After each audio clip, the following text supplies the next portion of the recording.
Le 4 décembre 2020, et en violation flagrante des lieux saints chrétiens à Jérusalem, un événement inattendu est survenu.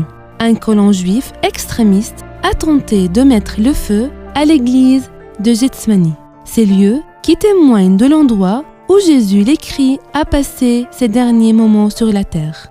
Là, selon les évangiles, les responsables juifs de son temps sont venus avec des hommes en armes dans ce jardin de Gethsemane, calme, planté d'oliviers, symbole de la paix, pour arrêter Jésus et le conduire à la crucifixion. Aujourd'hui, grâce à l'entraide entre les citoyens de Jérusalem, le gardien de l'église avec d'autres Jérusalémites ont pu mettre un terme à cet acte odieux à l'encontre de la ville sainte et de ce lieu saint.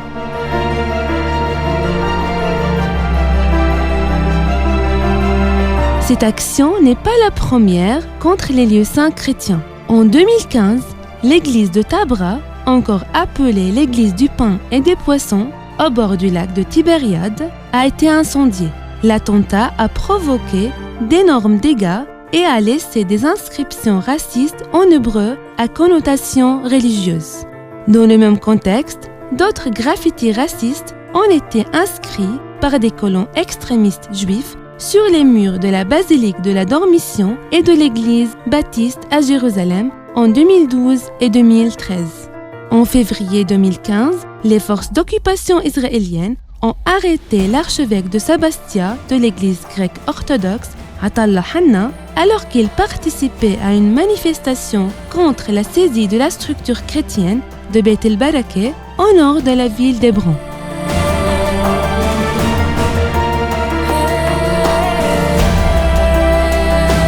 En 2018, les forces israéliennes ont également agressé des religieux coptes et en ont arrêté un au cours d'une manifestation de l'église copte dans la cour de l'église du Saint-Sépulcre.